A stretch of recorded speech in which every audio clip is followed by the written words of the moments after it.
Action, ACO, Citizens Federation, Cross Cultural Alliance of Duluth, Lifehouse, Loaves and Fishes, Community, Minnesota Coalition for the Homeless, MPRIG, Duluth, NAACP, PASPA, SOAR, Career Solutions, Vision Duluth, and Voices for Racial Justice.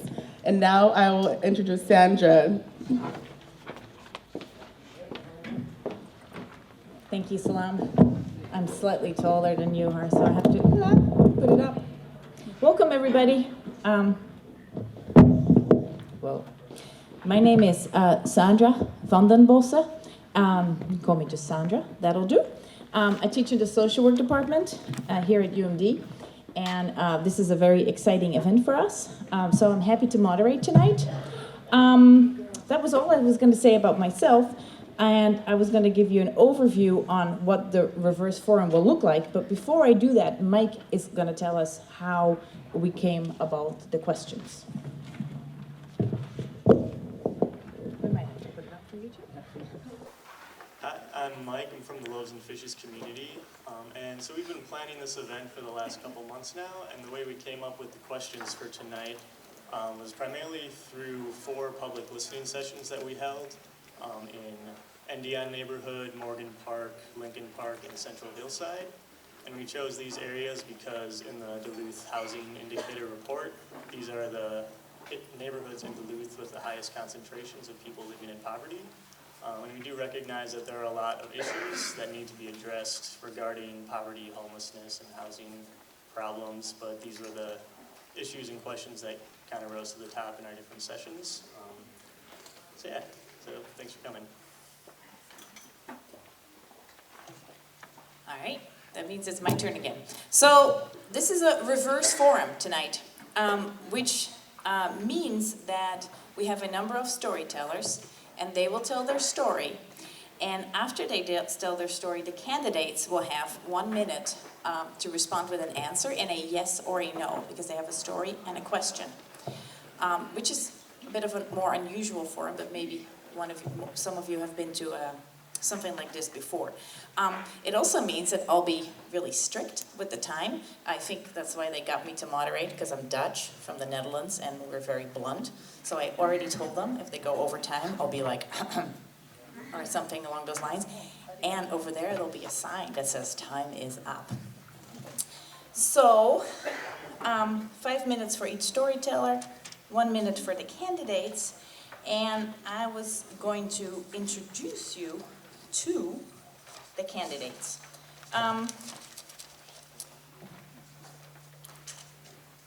The first person here is Eric Simonson, correct, Eric? Yep. Who runs for, what was it again? Some state thing, right? Senate? State Senate. State Senate. Okay. Phew, I got that one right. And then, see, I made all these papers so I could find what they were doing, and now I can't find my form. Okay, next to Eric is Donna Bergstrom, and Donna is also running for Senate. Next to Donna is Jennifer Schultz, who's running for District 7A, which is a House district. Next to Jennifer is Dylan Radent, and Dylan is running for House 7A as well. Next to Dylan is, I actually can't see who's sitting next to, Cody. Okay, is Cody Berenger, who is running for House 7B. And next to Cody is Liz Olson, who's also running for 7B. It's very convenient, everybody's sitting next to each other. Because next to is Patrick Boyle, and Patrick is running for, is it counter race 4, Patrick? 2. Okay, I think that's my district. Oops. And next to Patrick is Beth Olson, who's running for 3. Okay, got that one right. And then next to Beth is Linda Ross-Selner, who's also running for 3. Okay. 2. Oh dear. Okay, there we go. I was thinking, I was a little nervous sitting here, so I was thinking I would imagine everybody in a Halloween outfit. So, funny ones. So, that's what I'm doing right now, looking at you. So, I'm also very happy to introduce to you our first speaker, whose name I managed to get wrong several times, but I'm going to get right this time. Her name is Shakira Smith, and she's going to talk to us about housing. Sharika?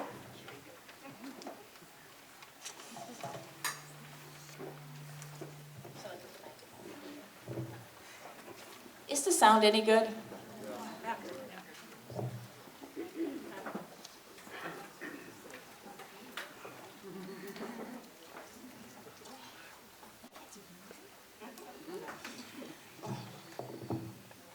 Hello, everybody. My name is Sharika Smith. My family and I are originally from Detroit, Michigan. We got to Duluth because Detroit became a place where no one should be living. It's extremely violent. My children have witnessed things that they shouldn't have witnessed. And so we wanted to give a better life to our family, so we moved to Duluth. Upon moving to Duluth, when we first got here, we didn't have anywhere to go.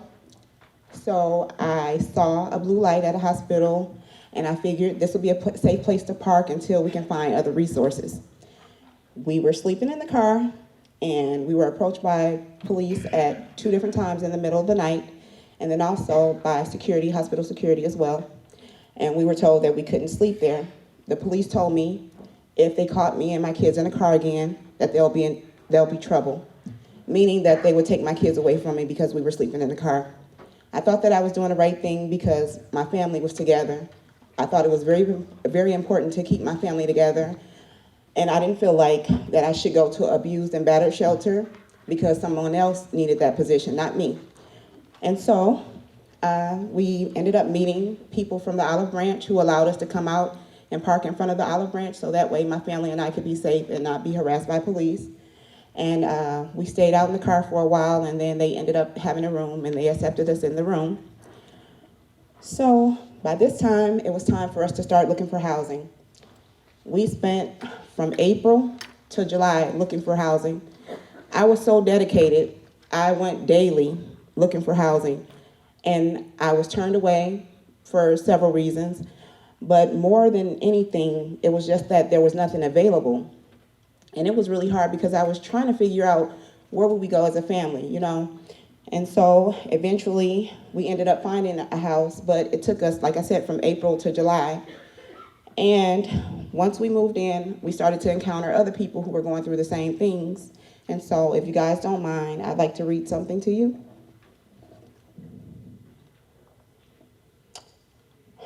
Okay.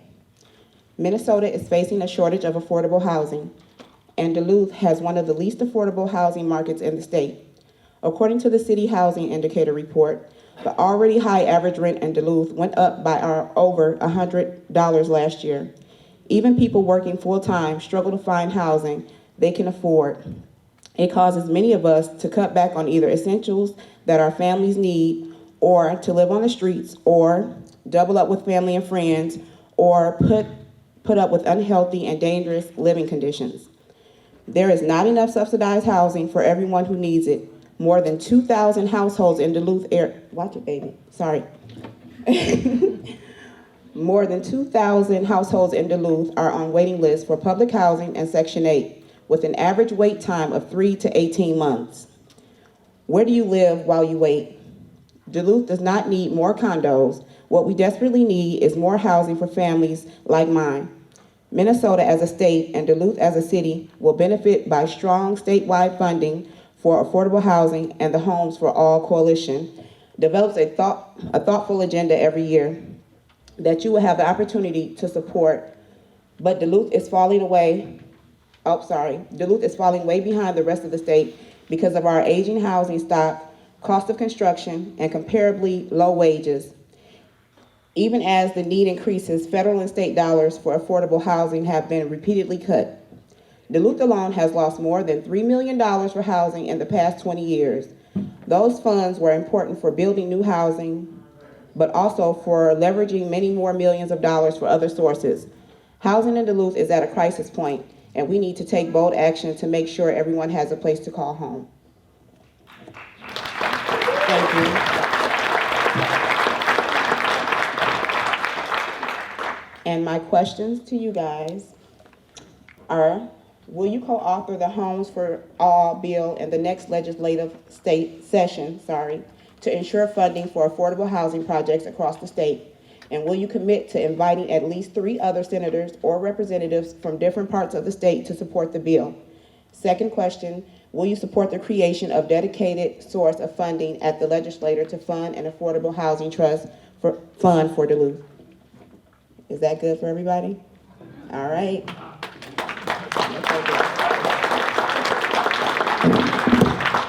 All right, that was a lovely job. So I'm gonna go, because I started with you, I'm gonna start with Liz.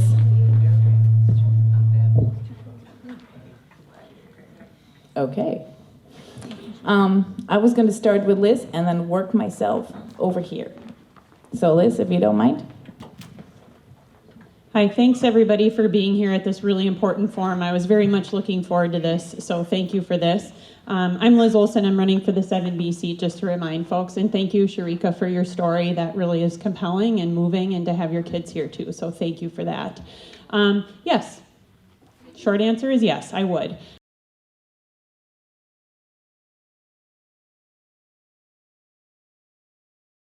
Ask is around the Housing Trust Fund, but would tend to lean towards supporting ways that we can continue to make housing affordable in Duluth. Thanks again, and thanks everybody for the invitation. It's great to be here, and thank you for your story. The Homes for All bill was introduced in our last session, and the original proposal, I believe, was asking for $130 million. The governor's proposal was for $90 million, and the final proposition was for $45 million in the bonding bill. So in order to, would I be willing to co-author a bill, the Homes for All bill? Yes. I can't commit to a bill that doesn't exist yet in the amount. So no, I can't commit to a certain amount. And I think that the final proposal that the legislature came up would be a good place to start working based on the work that was done in the previous session. And in regards to 1B, there again, I don't have a good answer for that because I don't really know any specifics as to how we would address 1B. Okay, thank you. Howdy there. So I'm Dylan Radent, the District 7A candidate for state rep. As to question 1, yes, I would completely support Homes for All and its original $135 million. First off, I want to say thanks to you, Sharika. That was a wonderful speech. You were very articulate. Now, in order to help fund the $135 million in general obligation bills, I would propose a reform in some of the bonding ideas that we have seen in the bonding bills in previous sessions. So, for example, there was a proposed $26 million for a Glensheen mansion. Now, I know a lot of people want the Glensheen mansion. They love it. They go to it. I love the Glensheen mansion. But when we have individuals who are currently homeless at the moment, who are currently experiencing extreme poverty, there is a need to prioritize. Was it a minute or? No, but it's coming there, so. Yeah, sorry about that. So yeah, and then as for 1B, I would support a trust fund because we only have, the cost was $12.8 million for Steve O'Neill apartments, and we only received $471,000 for the home program. So if we have some more LGA bonding surplus funds, I would support the cost of a $50 million, 176 unit apartment complex for Old Central to be built up as a compromise. So yeah. Thanks. You see the sign over there, huh? He's so good. Yeah.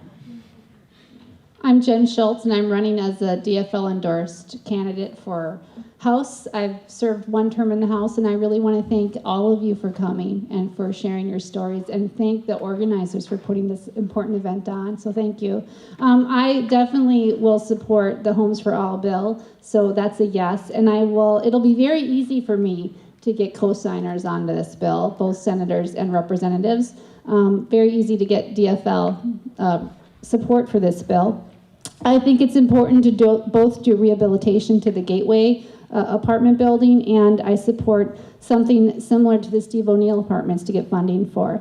And for 1B, for the Affordable Housing Trust Fund for Duluth, other cities have this trust fund, and it's very important for rental assistance. Duluth is a special place because our rents tend to be higher. We have a lot of college students pushing up the rents, so we need assistance. We have a very old housing stock, so we need to do both rental assistance and assistance for new development of affordable housing. Good evening, everyone. Thank you also for coming tonight. It's so wonderful to see so many people coming out, so thank you very much for that. My name is Donna Bergstrom. I'm the Republican candidate for State Senate District 7. So honored to be here.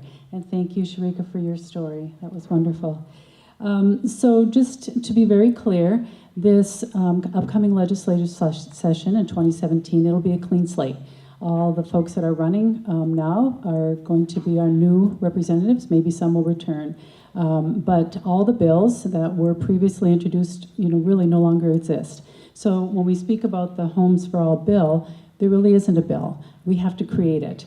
And so when I look at that, I really look at that as an opportunity for us to put in things that are really meaningful for us and for us to really maybe look at where we can beef it up if that's what we need to do. And it sounds, based on Sharika's story, that's really where we need to go. So I would be happy to co-author that, and I really would look forward to actually putting our spin on it, so to speak, and getting a Duluth flavor in it. So that would be a yes. As in regard to 1B, I do believe that that already exists, that there is a dedicated source of funding, and my time is up, but it is in the City Hall. So anyway, thank you. Is that a yes or a no? It's a yes because it already exists. Yeah, thank you. Eric Simonson, I am the DFL endorsed candidate running for the Minnesota Senate District 7 seat. I currently serve as the representative in the 7B seat, where I've served for 2 terms now and have supported this Homes for All bill, co-authored it in the past, and worked with many folks in the room trying to get this legislation passed, and will absolutely be a partner going forward. $100 million, as we all know, I think is not enough for the state of Minnesota when you look at the needs statewide. We have significant needs right here in Duluth, as they do in St. Paul and Minneapolis and Mankato and just about every city across the state. So we know the need is there, and I would absolutely continue to support this as I have in the past, and going forward, will 100% commit to helping us get this over the finish line. With respect to 1B, we've had some recent conversations with some folks about this effort, actually, and I see some progress coming. We will absolutely find a way to get this done and find some creative revenue sources so that we can get some unique funding that just for Duluth, because we do have some unique problems here that are not necessarily experienced by the rest of the state. So yes and yes. Thank you. I would like to ask Chelsea Scheitz to come forward.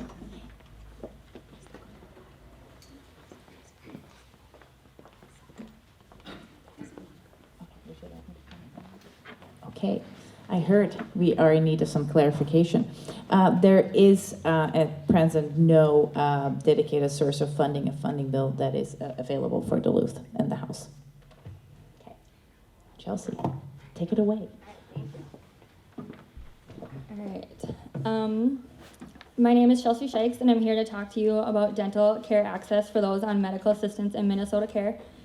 I'm going to start with something that Zach and Courtney did. They kind of did like a data project, and they called 13 dentists on the medical assistance dentist list for the city of Duluth. And they, in total, contacted 17 providers. 8 of them were not taking new patients. 3 of them were no longer in practice. 3 of them did not take Minnesota Care or Medicare or medical assistance at all. And then 2 of them referred them to another dentist. 8 referrals were to Lake Superior Community Health Center, which has a 12 to 18-month waiting list for new patients. 3 referrals to disconnected numbers or no longer existing dentists. 1 referral to a dentist that lost his license to practice. 1 recommendation to a drive to Grand Marais. 1 recommendation to just keep calling. 1 provider recommended calling the MA hotline. We did, and it gave us the same list as below again. 1 provider hung up on them, and then 1 provider recommended going to the ER. So what Courtney and Zach did was also pretty much what I went through when I was trying to get into the dentist while I was on MA. So now I'll start my story. This last year, I was working on completing an undergraduate degree and social work through Bemidji State University, and I was living in Duluth and interning at Chum. I was bartending to pay my way through school on top of a full-time internship and my credit course load. During this time, I noticed that I was beginning to have severe tooth pain and that it kept getting worse, and I didn't know what was wrong. But the pain started making me feel sick, and it actually made me miss a couple days of my internship. While I was in school, I was on medical assistance because I had aged out of being on my parents' health insurance. And when I started feeling sick from tooth pain, I assumed that I would be able to get into a dentist and get help and everything would be fine. But I learned quickly that wasn't true because I had medical assistance. I called around, just like what Courtney and Zach did, to every dentist clinic that recommended and heard suggestions to go to Grand Marais and the emergency room and everything. I did end up going to urgent care, and they just gave me an antibiotic and told me to go to Grand Marais. And then I spent hours and hours in calling and just got told no repeatedly.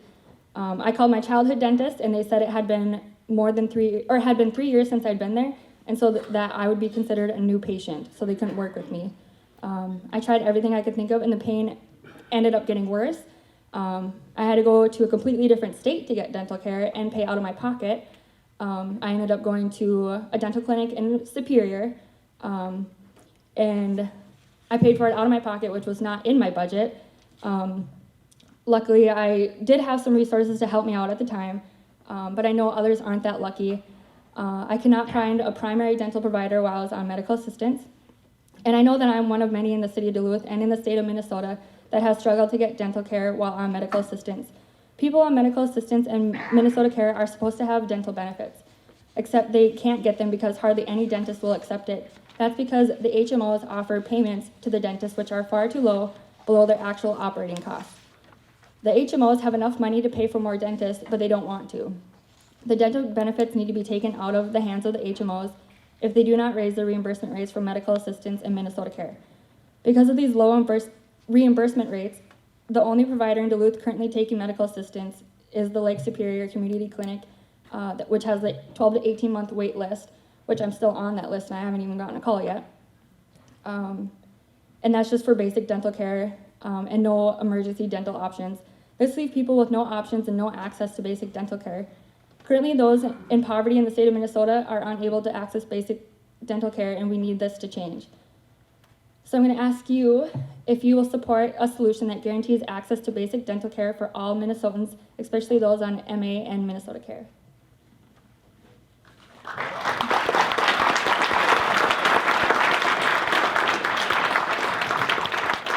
I'm so happy to hear you. You're in social work, Chelsea. Yeah. Very nice. All right. We'll start with Eric this time. Okay, and thanks for sharing. That's a great question and a significant, well, it's a huge problem, really. And I know it's big. A couple times over the last few years, because they want to fix this problem too. You know, I think dentists, by and large, want to provide the service. They want to do right by people and provide the care that people need. But what's broken is the relationship between the state of Minnesota and the dentist with respect to the reimbursement rate, and that is what we have to fix. I think everybody realizes that going into 2017, we've got a lot of work to do on the health insurance side of things, but this absolutely has to be part of the solution, because it's, you know, the recommendations that you listed off there when you were speaking, those aren't acceptable recommendations. People shouldn't have to wait 12 to 18 months to get basic dental care.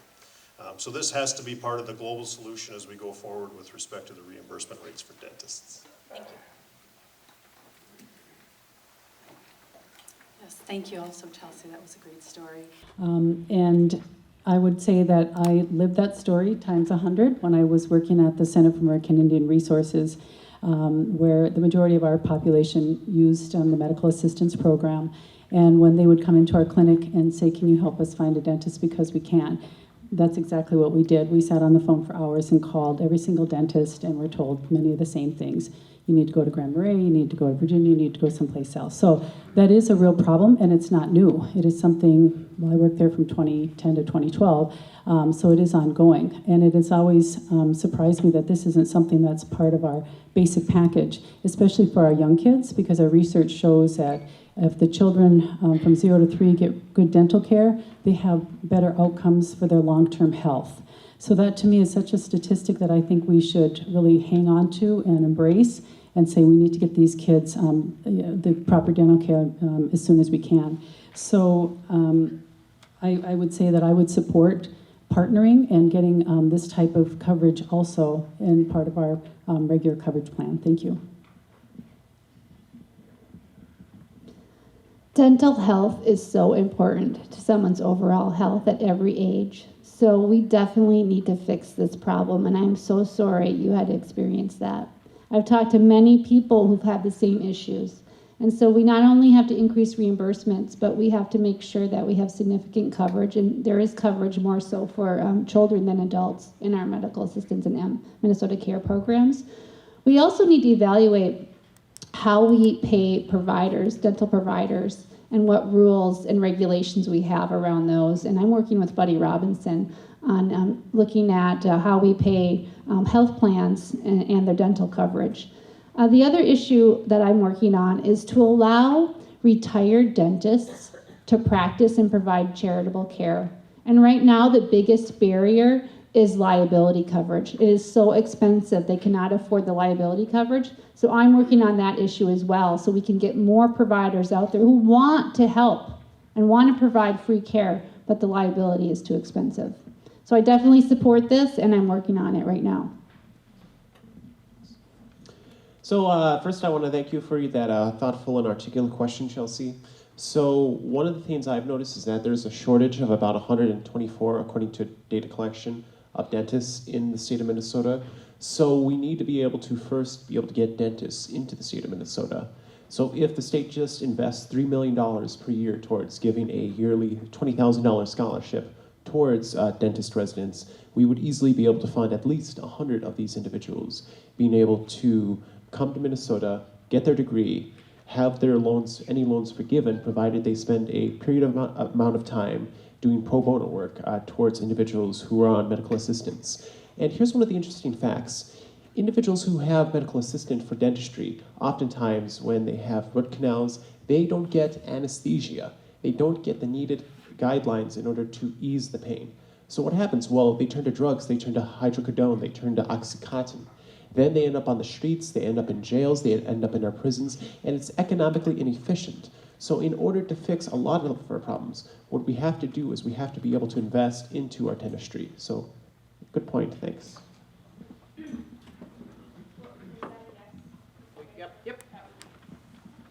Thank you for your question. And the short answer is yes. I feel a lot of frustration with this, and I've been on the receiving end of this kind of phone call and this kind of experience. As a matter of fact, last time I had to have a root canal done, I wasn't insured, and I couldn't find a dentist through medical assistance. Matter of fact, I went on a missions trip, and I was able to get my root canal done in another country for $20. So I know that's not an option or a solution for everyone in Minnesota.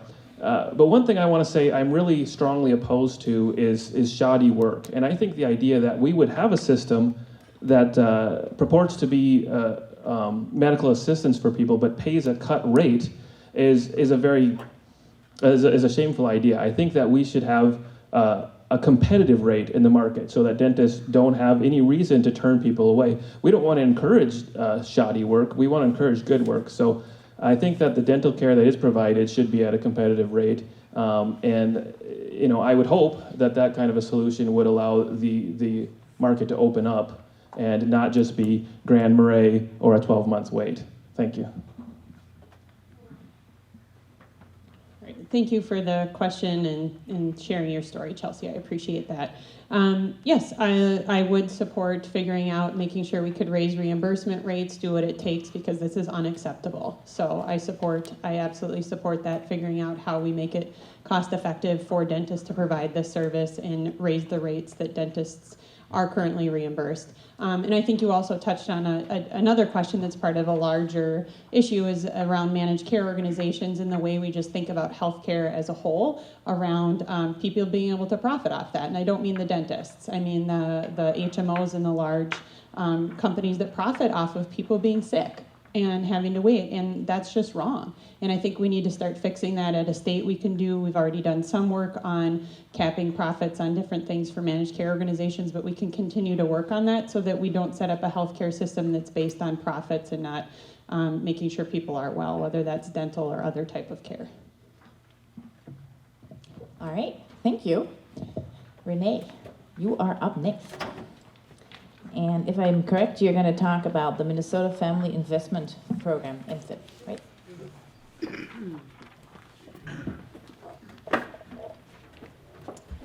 Hello everybody, I'm Renee Van Dent. I work at Community Action Duluth, just up the hill here. I'm an employment liaison for the Bridge to Employment program. And we have an MFIP program, Minnesota Families Investment Program, and it's culturally specific to African and Native American people.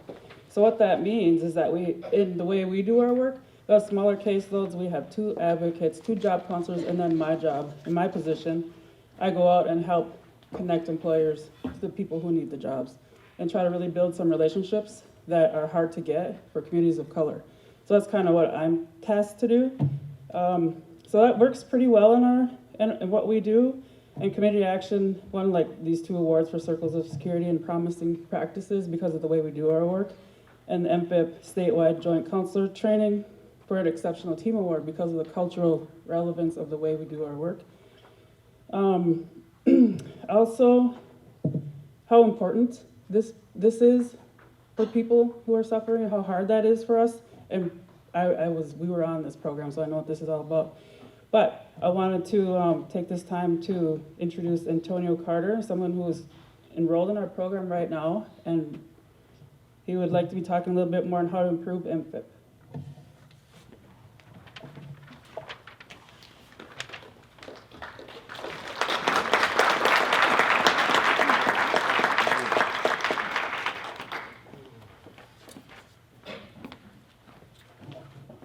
Hello, everybody. Well, you guys had me kind of nervous. You said my name, there's no applause. I was like, ooh, does everybody know me? But appreciate the applause. Thank you very much. And first and foremost, I would like to say thank you to everybody here. I deeply appreciate the sacrifice you made just to come here tonight. You guys could have been with your loved ones, your children, maybe a sick family member, or maybe it's just your one night off from work. So for you to make the sacrifice and come here and support change and to do what you can, I would like to say thank you very much. I appreciate that. And thank you to all the representatives here too. I appreciate you coming here and hearing everybody's side of the story. It gives us a different perspective and allows you guys to hear what we have to say too. And so to continue to introduce myself, my name is Antonio Carter. I am a Duluth resident. I believe I moved here in 4th grade with my dad back in '96. So I've lived here a long time. You know, I've seen a lot of change and I've been a part of a lot of change here as well. Over the time, I've been involved in the community actions, part of the MFIP program, which has been a wonderful program because it's allowed me to be involved in my community more. For example, when I first became unemployed and I went through the process of joining the MFIP, I wanted to also use that time I had from not being employed. You know, after being employed, you have a free 80 hours. Nobody tells you what to do. It's just, what are you gonna do with that time to change your life? And but being on MFIP and having an extra little bit of financial stability allowed me to give back to my community in a variety of ways, from helping teach local football to the kids, joining Family Freedom School, which is a wonderful program to help develop and strengthen our Black community in Duluth, Minnesota and surrounding areas. It helped me join the Connect Forward program through Community Actions and go back to school and give me a couple extra little degrees. I got my welding certificate. So it allowed me to put myself in a better position to get myself in a career and be financially stable without assistance, which is one of the beautiful things about MFIP. And I don't know about everybody else in this room, but going through MFIP is not the best thing in the world. You know, not everybody is losing money over time. Sometimes you go through a situation in life and you lose financial stability, and all of a sudden, bills are due, kids need clothes, food needs to be there, and you don't have that. So that's why I'm here for it now, because I remember I found out that the MFIP program, which originally was created, was back in 1986. I was born in 1985, and I've lived here for over 20 years. And I remember when I lived here, I knew every member of the African American community in Duluth by name. There's so many more people here now that I see a new person every day. You know, I remember when I first got my own place when I was 18, it was $600 plus electric. That was like $620 a month. I met somebody 2 years ago who lives in that same place. That place is, I believe, $890. It's a 2-bedroom apartment in a triplex. Appliances. Then why the raising money? Why the raising rent? I understand we're a college market. I understand everybody has a business. But I'm just saying if everything around us is changing and life happens and life changes, maybe that assistance we have should change and adapt too. Allow families to be able to afford life, be able to spend time with their family. Maybe if you're on MFIB, maybe an extra little bit of money, even if it's $100, it allows you to cover your bills. It releases that mental stress of not being able to provide for your family correctly. It allows for you maybe to save up that little bit of extra money so that way if you go through another situation in life, you have that emergency fund, you're prepared for it.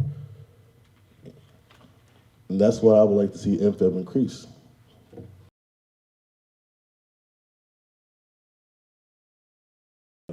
Well, that's going to make them complacent. True, that's an option. But we're hoping that giving people extra money, it allows you to spend time with your family. It allows you to get your bills paid. It allows you to save that money. It allows you to understand the positivity of having financial stability. And another thing that works about MFIB is that once you gain employment, MFIB is not cut off. Maybe something that also happens when you go on MFIB, or I'm sorry, before MFIB, is that when you lost that job, you acquire debt. You know what, now you're working, you have that little bit of extra money from MFIB, you can use that to pay your debt. Now you're getting out the hole. That's less stress on you. That's less fighting in the household. A little bit of change makes far positive improvements in life and family in our city and our community. And that's what a little thing as a positive vote for MFIB can do. So that's what I'm hoping that you got your job for, because you guys want to make a difference in people's lives, however small, however large you can do. And this is one opportunity where you can do that. Another thing that I would like to think about before I don't take too much of your time is that I would like you guys to understand that this is not a question of do you support a simple bill to increase the MFIB by $100, but are you willing to make a change to our community? A small change to our community makes a change to our city, makes a change to our state, and it changes the world. I'm just asking for one start. And with that, I ask you, will you co-author the prosperity for a bill in the next legislative session to ensure a $100 cash increase to the MFIB program? And will you commit to inviting at least 3 other senators or representatives from different parts of the state to support the bill? This is one step in changing our community and hopefully changing the world. Thank you for your time. Thank you everybody for coming out tonight.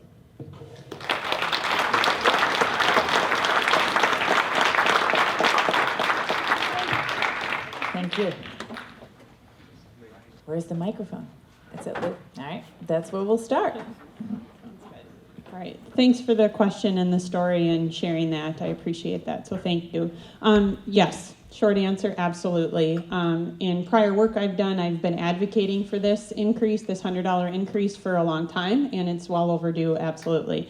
And I would say, just to put a finer point on that, when we talk about issues around poverty and homelessness, we're talking primarily about families and kids. The average age of a homeless person in the state of Minnesota is 9. So when we talk about people struggling in poverty, when we talk about increases into MFIB, we're talking about investing in our families. People that oftentimes just need it for a short period of time in their life till they reach stability and they can move on and find stable ways to be. So I just want to say, absolutely, I want to support our kids, our families. I want to work to make sure I know a lot of people who have used this program, who credit it to where they are in their lives now. It's a very important program, absolutely. And then I think this might be the last time I'm going to speak tonight. So I also want to say one of the principles of how I want to do this work is together. And so I want to be in relationship with all of you as these things come forward in the Capitol. I want to hear about how this affects your life and how we can shape a bill that's going to be best to improve that. I want to govern with you. So that's the kind of elected official I want to be, is not just held accountable to this, but I want to actually work to move the solution together. Thanks. Thank you. First of all, in response to your question, do I want to help the community? I absolutely do. I want to be a servant to the community. I want to be involved. I want to help in every way I can. Will I co-author the Prosperity for All bill? There was a bill co-authored in the last session, and there were some good representatives and senators that did that. And so in answer to that, I'm going to say no. If I said yes to everything, that would make me a good politician maybe, but I'm not a good politician. So I am a good person though, and so I do want to tell you honestly what I do. In a recent forum, this bill came up, and I do believe that that $100 increase is a very modest increase based on how long it's been that that amount has stayed the same. I think it's been since the 1980s that hasn't changed. So I'm definitely open to that bill. I'm not ready to say that I would be the co-author on that bill.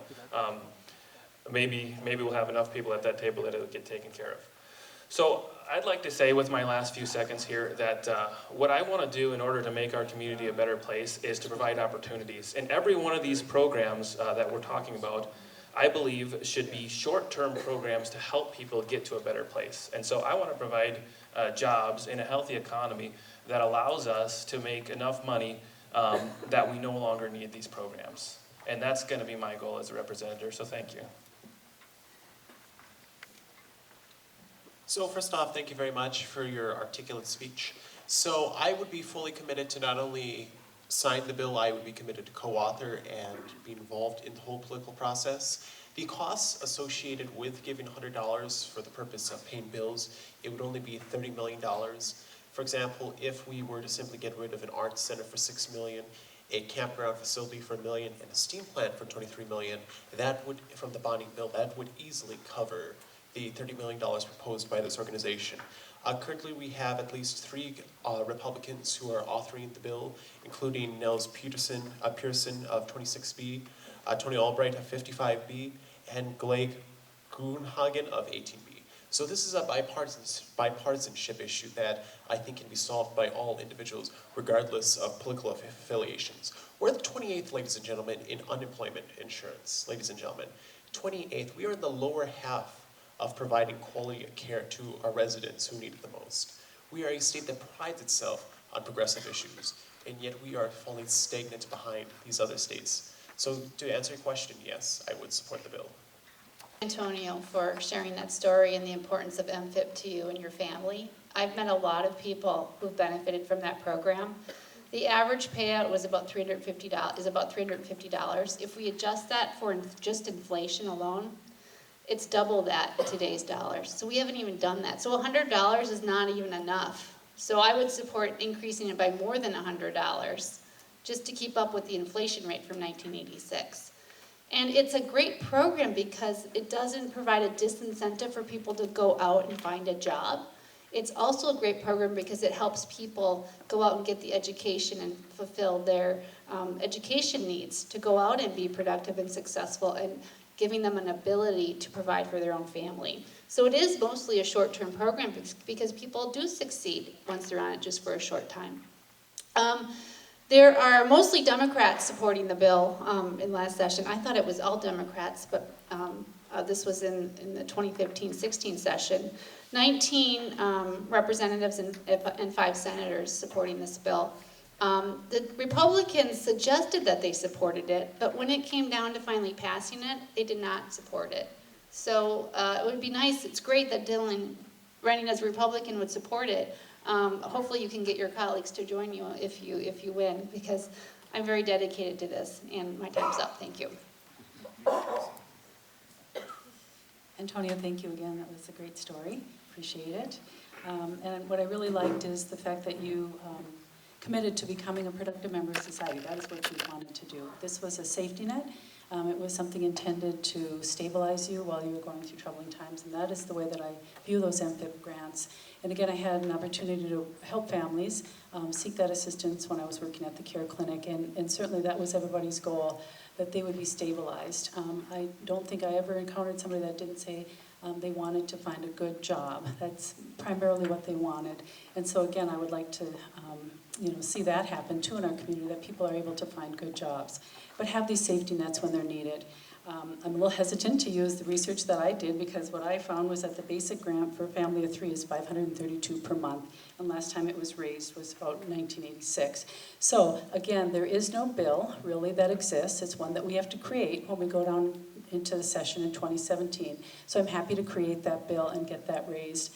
And in closing, what I would like to say also is that the way that I would like to govern or legislate would be to bring you with me, so I wouldn't go down there alone. I want all of us and all of our stories to be there. Thank you. Okay, so just to be clear, that's a no then, right, as to the question? Well, it's a yes, but again, there's no bill, so it would be co-authoring, writing the bill. So yes.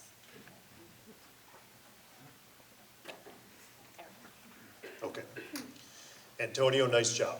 Excellent story, and it's a story that we hear all too often. I've supported this bill in the past, and I will support it again. And the only thing that really bothers me is that we're stuck on this $100 figure. And Representative Schultz stole my thunder a little bit here, but I think that we're setting our bar just a little bit low here. I think that we do need to take a look at the cost of living and what has happened since the last increase. And I think we need to, raise it up a little bit higher. Quite frankly, I think it's everybody's goal, especially in this community, that we take people that are living in poverty and give them the tools and the opportunities to get themselves out of poverty. I have yet to meet, in 4 years in the state legislature, I have yet to meet one person that wants to stay living in poverty. Not one. Met a lot of people, okay? A lot of people in this room I've met before. I've yet to meet one that wants to be there. So I think that, just investing another $100 in somebody is going to solve the problem, I don't think it goes quite far enough. There's a few things that people need that are basic necessities. One is a safe and secure home, which you've already talked about. Two is the tools and the opportunities to pick themselves up, and that's what we're talking about here. Your time was up. You did it so nicely. So yes. All right. So this is mainly, were all questions for candidates running for House and Senate, and then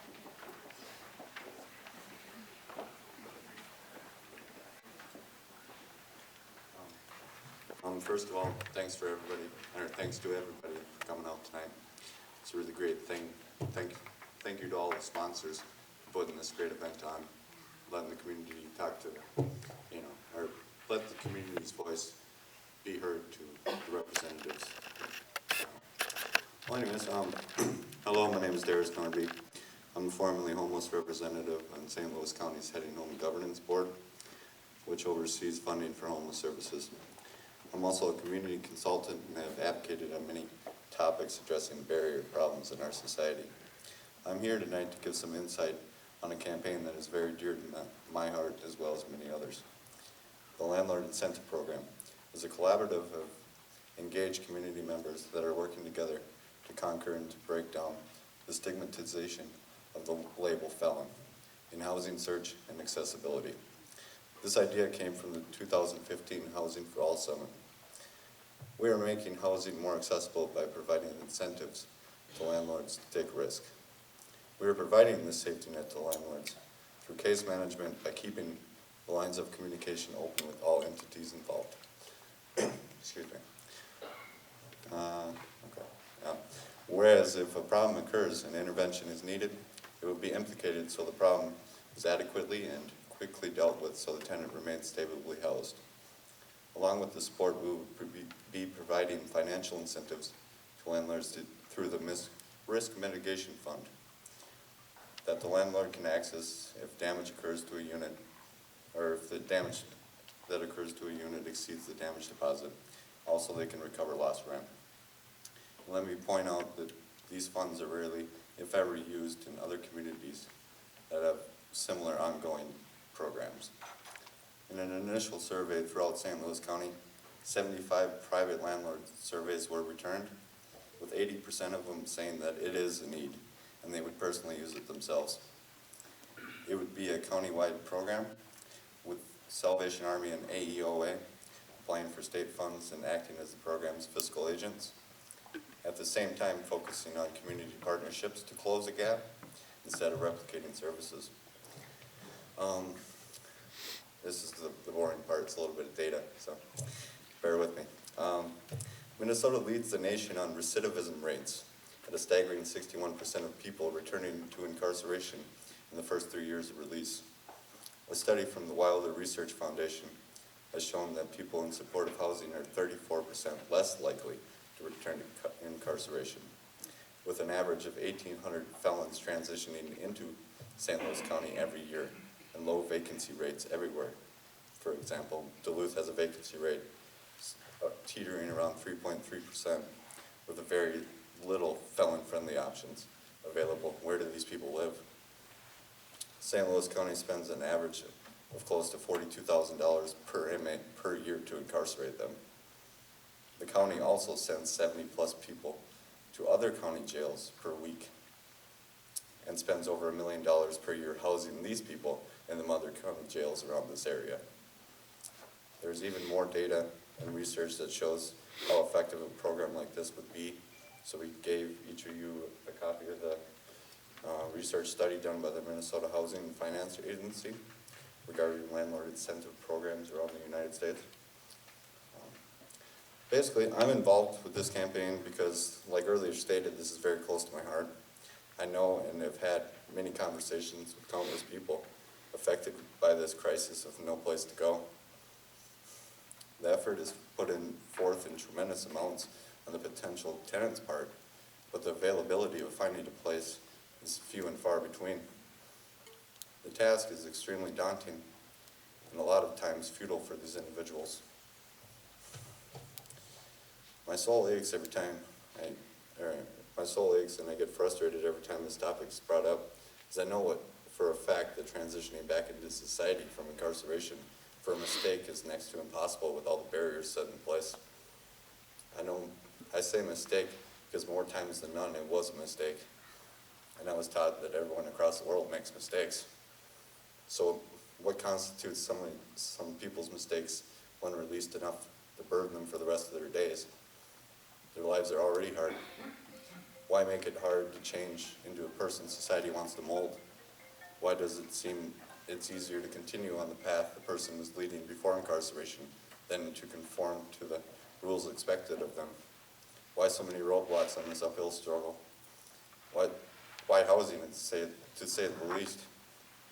Everyone needs a place to feel safe and secure, especially when it seems like everywhere that they turn for help, they look at them like they're a less than or an inconvenience. This is when it's most needed to show compassion and empathy. Change is hard no matter how small the change is. Guidance and open arms are what is needed, not exclusion and ill-fated judgments. I say this because this is me. This is what a felon looks like. I'm 29 years old, and I've never, to this day, ever been on a lease because of my past mistakes. I strongly feel that most of my mistakes would have ended a long time ago if it had been. But I'm a very fortunate individual because the people didn't give up on me and cast me to the side. I'm a drug addict with 935 days of sobriety today.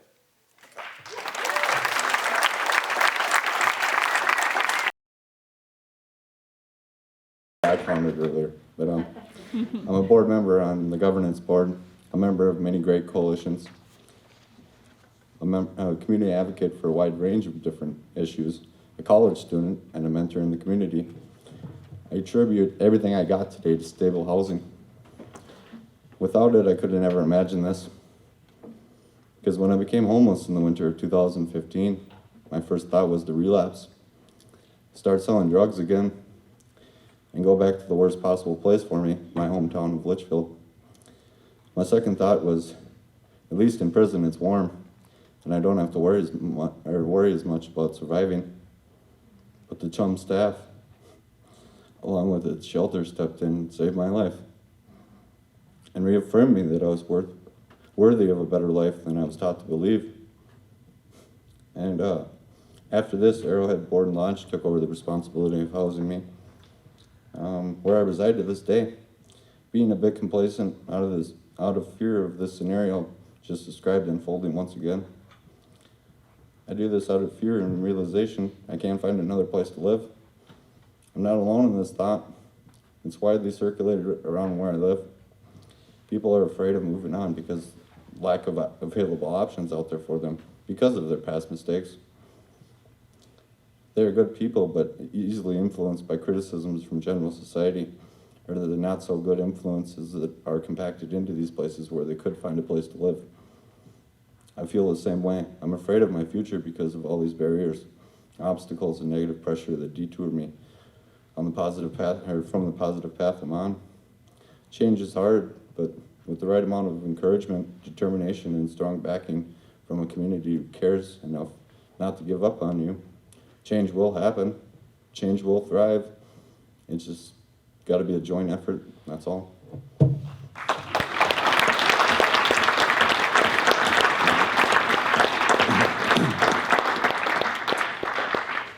We need to secure approximately $50,000 locally with intent of St. Louis County providing a large percentage of that cost. So my question is, will you agree to secure local funding to match state money for developing a landlord incentive program? Thank you. This is Patrick Boyle, 2nd District County Commissioner. I just want to thank everyone that's here. This is one of my favorite debates. Instead of talking all the time as a candidate, I get to listen and learn from these personal stories. Regarding this first question, yes, I had the privilege of working with Darius about 18. You know, with the rhetoric that's going on in the federal elections of putting up walls, here's where we have to knock down walls, especially with our felons who made a mistake earlier in life, but we have to give them a chance to succeed. And his story just, it goes to your soul. So absolutely, yes, I think this is something that St. Louis County can work on, not only in Duluth, but on the range. It's been proven to work. It worked in Seattle, this program, Washington County in Seattle, I think. And it must happen. You know, Darby, it's been, I can't wait if I get reelected here to work with you on this one. You're always a better dresser than me. But you know, your testimony is proven on this, and I look forward to if getting reelected to do that.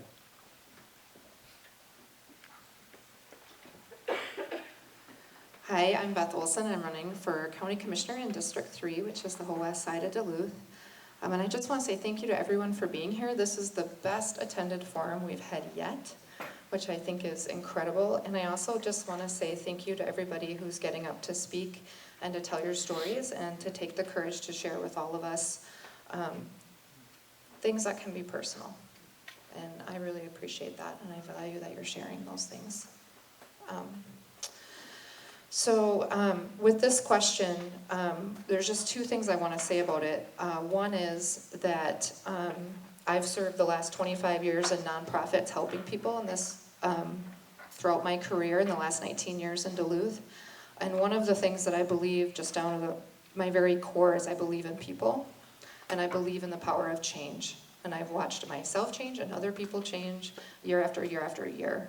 And so the second thing I believe is that the role of government is to serve the public good, and is to level the playing field for people. It's to make sure that we all rise up together, and it's to reduce barriers to basic needs, and to make sure that there are supports and safety nets for people when they're struggling with that.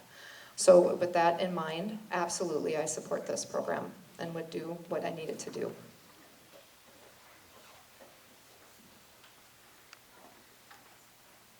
Good evening, everyone. I'm Linda Ross-Sellner. I am running for County Commissioner in District 2, Eastern Duluth. And I thank you all for sharing your stories with us as well.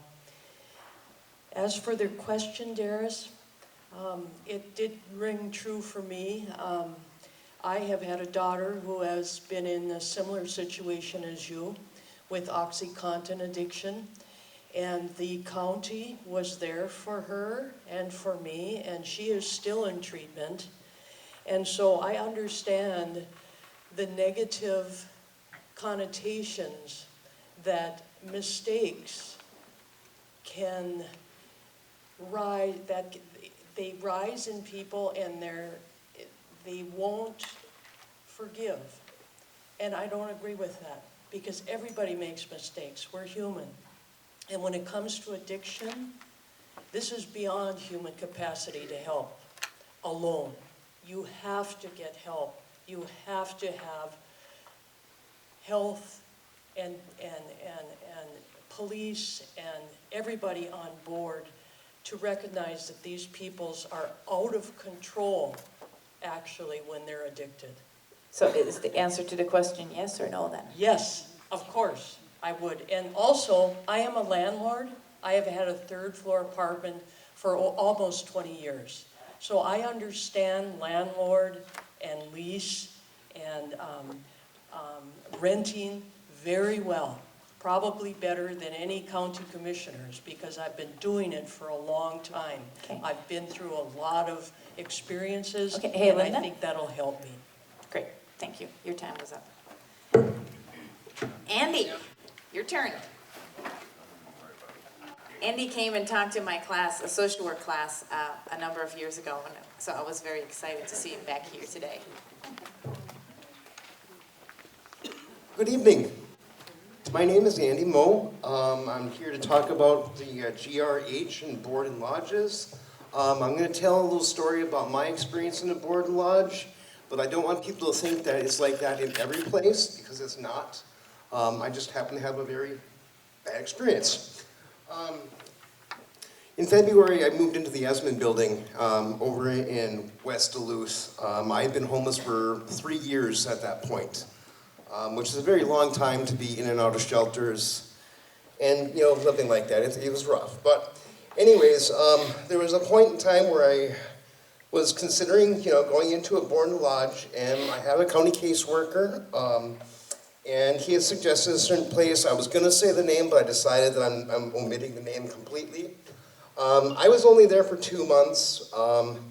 It was very difficult for me. We only had 75 square feet of living space, with 3 people in each bedroom, which was actually a very small room. There was maybe 5 or 6 feet in between beds. The food, while not great, you know, was good, but it wasn't sustainable. The portions that we got there were so meager that it was amazing. I had people that were elderly that lived there that would be complaining about how hungry they were when they went to bed at night. And they're supposed to, you know, give you 3 square meals a day, but it was amazing how bad it was. Let's see here.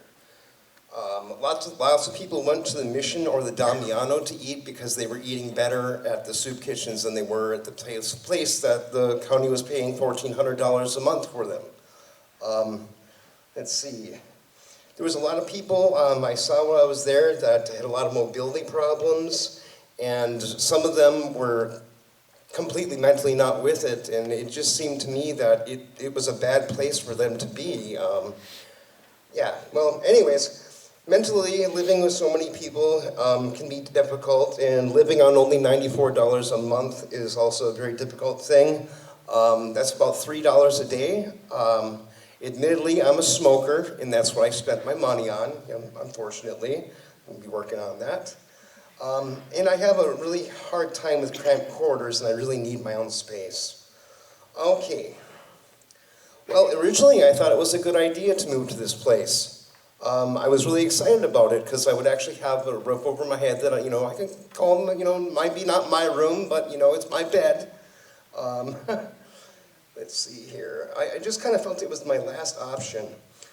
I wish I could have moved into subsidized housing at that point in time, but I have an eviction over in Superior for public housing after living at a place for 11 years. It has really made it almost impossible for me to find subsidized housing of any kind.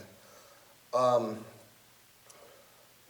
was under the assumption when I moved in there that I was going to be able to, they were going to help me save money so I could get a down payment, on an apartment and, saved so I can, better myself and to transition out of there because it wasn't a permanent thing. This was meant to be as a transitional thing. The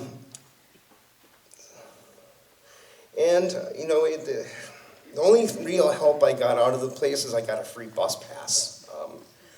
While living there, I couldn't manage my own medicine. I suffer from mental illness, and I definitely need my medication, but I kind of thought that I would be able to do that myself. I had an accident that summer where I burned my hand really badly, and I went to the ER. They basically gave me pain medication, which I needed because it was throbbing so bad. And when I got home, they confiscated my medication and would not let me take it.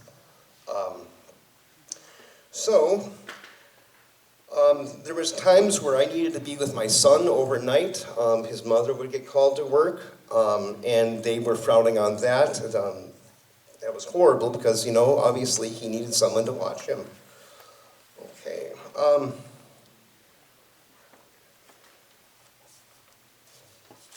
right. Every morning I needed to leave first off because I couldn't hang around there. It was very depressing. I felt really inferior while I was living there and being looked down onto quite badly. I just eventually stopped going back. I was back on the street for about a week before I found another arrangement, but that one didn't work either, so I was right back into homelessness again. Sorry. Well, I ended up back at the Loaves and Fishes community for a long time, which I'm very grateful for. They've helped me so much over the last 3.5 years. In February, I finally got my own place. I live at the Esmond building, formerly known as the Seaway, and it's got a really bad rap, but I love living there. I don't care what anyone says. I have a 10 by 14 room, and I have to share a bathroom and a kitchen. And I have a lot of people say, well, that's terrible. And I'm thinking to myself, are you nuts? Try living outside. Well, anyways, where I live is supportive housing. There's a social worker there 3 times a week. All the staff is trained to deal with people who are dealing with like mental illness and chemical dependency issues, which I think is really great. I've made some really good friends there. I was kind of scared to move in to begin with, but that was just because there's stigma of the Seaway. You know, people hear that and they immediately think bad. Well, anyways, summing it up. Board and lodges, people need board and lodges, but there also needs to be enough space for them to live as human beings.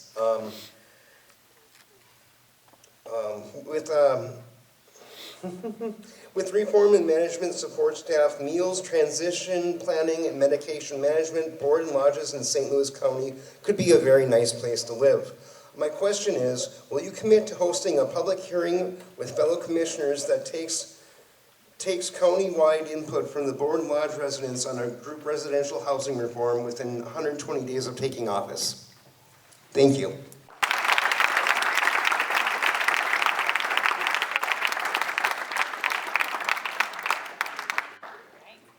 Go to Linda first. Well, Andy, you're really putting the pressure on here. 120 days. How about 121? I am so glad to hear of your experience at Esmond because I have had lots of interest because they are trying to build a new facility, as you know. And they want to move all you residents over to that facility. But I have a feeling that's going to be efficiencies. In fact, that's what I found out. How do you feel about that? I feel great because I don't have my own bathroom and I don't have my own kitchen, and get the efficiencies you would. Have a small bathroom and a small kitchenette. Okay. Well, I'm glad to hear that. I almost felt like walking in there someday and talking to people that live there. But I think this is important, definitely, and I would be so thrilled to carry through something like this on the county board level. As I said, I have been a landlord, I have been a renter, and I understand these issues. I have a lot of empathy for you, and I thank you.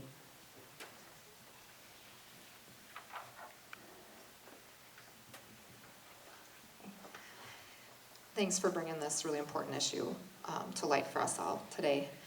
And I want to say yes, I would support bringing this public hearing. And there's a couple of reasons why. And one is that the county board has been pretty isolated in a lot of its decision making. And part of that is just because it doesn't get a lot of public attention, but it makes a lot of really important decisions and works a lot with people. And so one of my commitments, if elected, is to work more hand in hand with the community, to have more public hearings, to make people aware that the decisions that are being made, so that we can include more people in that decision-making process, and I think we'll get better outcomes if we do that. So this is a great concrete ask too. So thank you. Andy, thank you for your story. you know, what I'd like to do first with you is what we did with the landlord incentives program.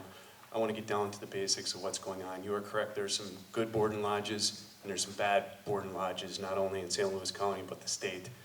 So I want to sit down with you and sit down with some other individuals and nonprofits to see what the problem is. So much of what the county does is we're the working arm of the state.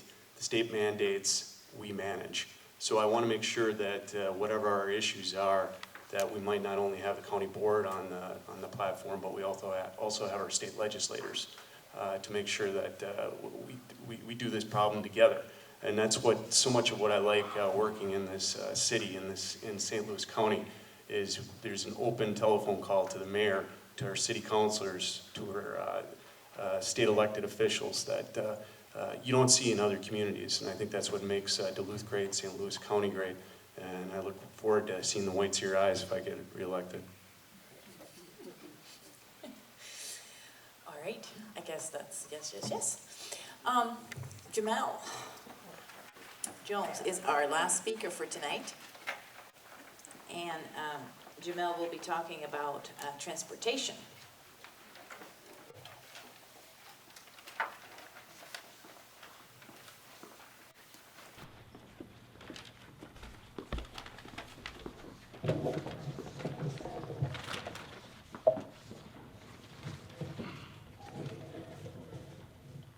Hello, my name is Jamel Jones. I'm a community activist and a single parent who also has a physical disability. I've been involved with Community Action Duluth, CHOM, Homeless Day on the Hill, and Jehovah Jireh Stop the Violence movement in Chicago. I'm here to speak on the need for improving our transportation system. Public transportation is intended for everyone, but isn't always accessible for everyone. Luckily, I've been able to use a taxi that my insurance pays for, but only when I have a medical appointment. Basic things are difficult, such as getting groceries, attending community events, and simply trying to get from point A to point B. Numerous times I've fallen on ice while going to the bus stop or while waiting at the bus stop. The downtown bus stops are shoveled, but the further you get away from downtown, the less attention that is given to each bus stop to prevent accidents. This isn't a problem just for me because I see others with the same struggles. Being able to know the route schedules is difficult in itself, let alone having these other barriers. As you can tell, I'm involved with our community, but because of the lack of quality transportation options, I miss out on different events because I don't have my own ride. I have spinal and nerve problems, so I have to rely on transportation because I can only walk a certain distance. Without public transportation, it is impossible for me to do things I need to do. If we were to improve our transportation system, especially for those with disabilities, it will make getting around and things people be able to get more accomplished. I've missed appointments to see my therapist, had to reschedule times to see my kids, had to turn down offers to speak at various events, and oftentimes get stuck in my place instead of being able to go out and socialize. I like to be outside, but because of the lack of transportation, I'm basically isolated inside my house, which is depressing. With the job I do of helping people, it really prevents me from getting to the places I need to in order to make an impact in the community. I hope you as a county commissioner will ensure I can make a difference in our community. My question for you is, would you work with ARC Northland to develop a county-wide solution to transportation barriers, especially for those with disabilities? Thank you.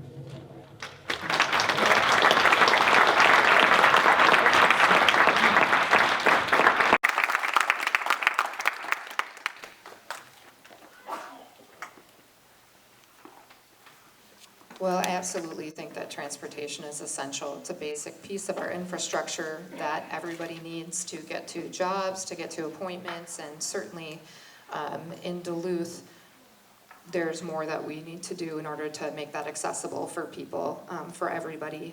So I would absolutely work with ARC Northland to work on a community-wide solution. And I'm actually super excited for that question because that's the kind of work I love to do best. So I've been able to work with a lot of groups and bring together kind of unlikely partners and different people to solve these kinds of problems. And so digging in and figuring out the best way to get something done that's going to work for people is what I love to do. So it's a great question, and I would love to be a part of that process. Great question. You know, I was proud of my vote about 2 years ago to do the half-cent sales tax in St. Louis County, where it just raised about $15 million for take care of our 3,000 miles of roads, 600 bridges. And part of this, off this half-cent sales tax, is that we can give money back to transportation, to public transportation. There's incentives in that. I've talked to Dennis Frazier at the DTA. I'm a big fan of the Grocery Express that has been being used for the DTA. I think we can expand that to include, you know, not only folks in food deserts that, to bring them to their front door to the grocery store, but also the medical visits. And I think this isn't something that's just happening in Duluth. This is happening on Iron Range too. And I want to keep our folks with disabilities and our elders in their houses, as houses or apartments, as long as possible. They're healthier there, and we got to make sure we have the accessibility for them. So there is a chance we can do this, and I'm looking forward to that with working with folks with disabilities, elders, whether we can work with bus shelters to update them. I don't think they've been touched in about 100 years. So we got some good things to look forward to, and I'm looking forward to that communication in the future.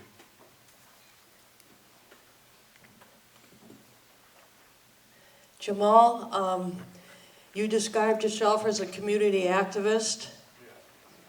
That's great. I think all of you presenting questions tonight must be able to call yourself community activists, because this is the only way things are going to get done. If people stand up and talk about what the issues are that they're having difficulty with. Otherwise, it tends to be kind of a disjointed communication between government and people. I have become an activist myself, and I wouldn't have it any other way. And that's why I'm here today running for county commissioner. I'm a bus rider too. I have to. I ride the bus to work and back.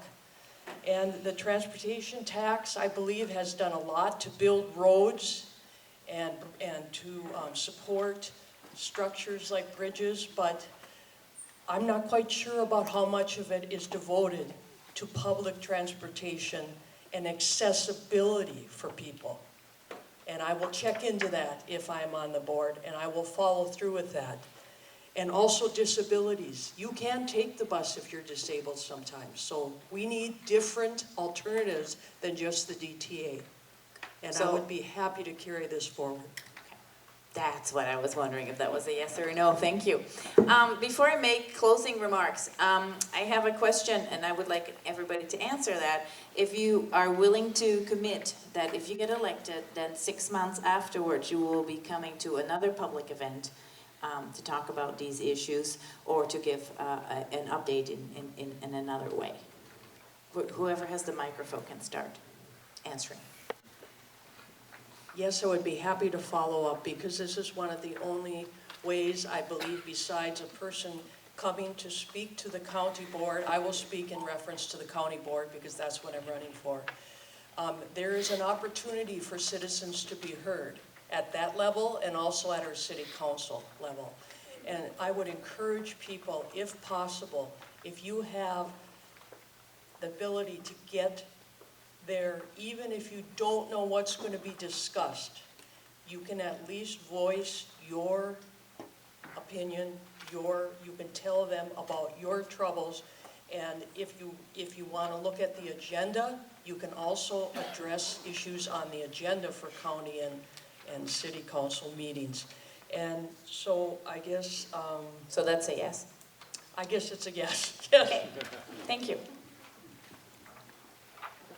Yes, I will commit to the follow-up. And I just want to say thanks again to everyone for your time and for the thought and the research and the great commitment to bringing these issues forward. The answer is yes, and the one thing I try to pride myself is my predecessor, the late great Steve O'Neill, always had his door open, and that's what I do with my office. Come and talk to me, whatever you want. I get bored to listen to Frank Jewell all the time, so Commissioner Frank Jewell. So please come over, talk to me.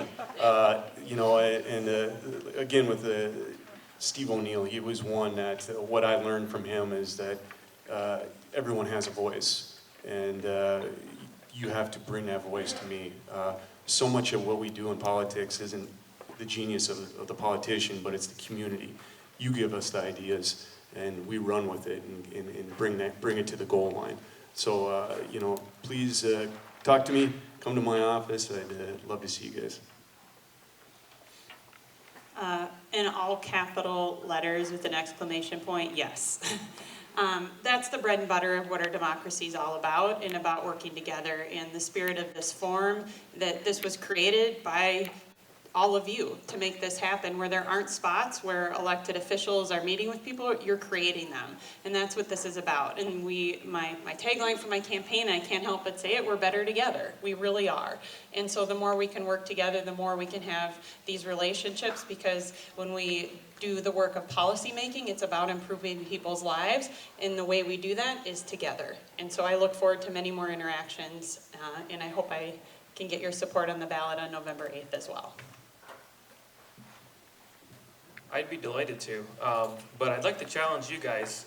I've heard some great stories, but if we're going to get together again, I'd like to see some different people. Because my goal is, just like yours is, you guys have been successful and you guys have been able to find a way out of difficult times, is that you would be able to work together, and we would all be able to work together as a community to get new people and to help people that are currently suffering from these things to be able to stand up here and give a success story. So that's what I would like to see when we meet again. Thank you. Yes, so I am very appreciative of every individual in this room right now, be it these speakers who, in my opinion at least, were significantly articulate in their thoughts, or the audience members who came out in droves to listen to this excellent performance by both the candidates and speakers alike. To be frank and blunt, I would like to see us sell out the Grace Solon Ballroom. And by 6 months from now, within the next 2 years, I want to see the deck sold out, because this is a very important issue, ladies and gentlemen. Social progress in this state is needed in order to generate success for everybody. So I think, and you all should give yourselves a round of applause, because this is a nice candidate for me. Thanks. I will definitely be there, but I just want people to know that I pride myself in being accessible. And people seem reluctant to call me or ask to meet with me, but that's my job, is to meet with folks in Duluth and my constituents. Because my priority is to help you and to work with government to help people in Duluth and Minnesota. So I'm happy to give out my cell phone number, and I'm happy to meet before that meeting and any time that I'm here and available. And I also try to get in the community. So I want to be accessible, I want to work with you, I want to help you. So thanks again for coming. And please, if you live in my district, please vote for me on November 8th. Well, I too would like to echo my thank yous for the forum. This was wonderful, and our sponsors for putting it all together, our speakers, and for everybody that joined us tonight. And I also would be happy to come back and participate again in 6 months, but I would also like to say I hope it wouldn't be that long. I think this is really where we can bring our story down to the state capitol. And that is one of the things that I have really tried to emphasize as I've been out door knocking, either businesses or our homes, is that we have to tell our story here in Greater Minnesota and send a representative down there that is willing to share all that we have to say, because a lot of times our voices get overshadowed by the by the metrocentric conversations. So I would take that message down there and make sure everybody knows that we have a story to tell as well. So I thank you very much. Again, November 8th, if you would vote for Donna Bergstrom, I would appreciate that. Thank you. Last but not least. Right. Yes, we can certainly meet at any time, and we often do throughout the session, before the session, after the session, because this conversation absolutely needs to continue.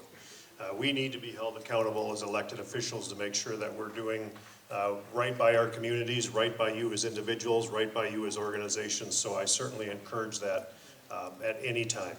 In respect to individual conversations, if somebody, you know, a lot of the attention that state lawmakers get is in reference to a bill that they supported or didn't support, or a vote that they took or didn't took, or a bonding bill that failed for whatever particular reason. But 95% of the work that we do is with individuals that call up or email and say, you know, I've got this problem working through this agency or working through this issue, and how can you help me? And that's the most satisfying part of this job, is that take those people and get them pointed in the right direction through the right people, through the right agencies. It's not necessarily pushing the green or the red button on any given day. It's the individual people that you can help. So reach out at any time. If you're not comfortable doing that, you know, use one of these organizations that are sponsoring here, because they're great organizations. I've worked well with them in the past and look forward to working with them again in the future. And I also would appreciate your support on November 8th, so thank you.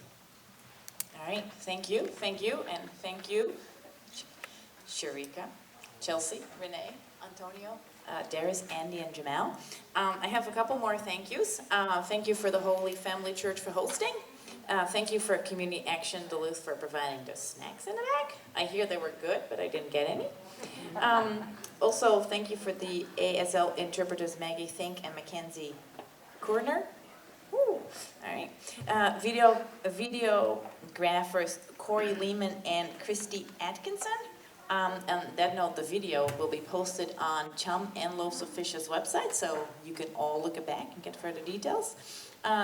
Furthermore, thank all the sponsors. And there are some tables for you to visit in the foyer. I believe the League of Women Voters and the Homeless Bill of Rights campaign people are there with petitions to sign, and according to my notes, lots of free apples. So thank you all for being here.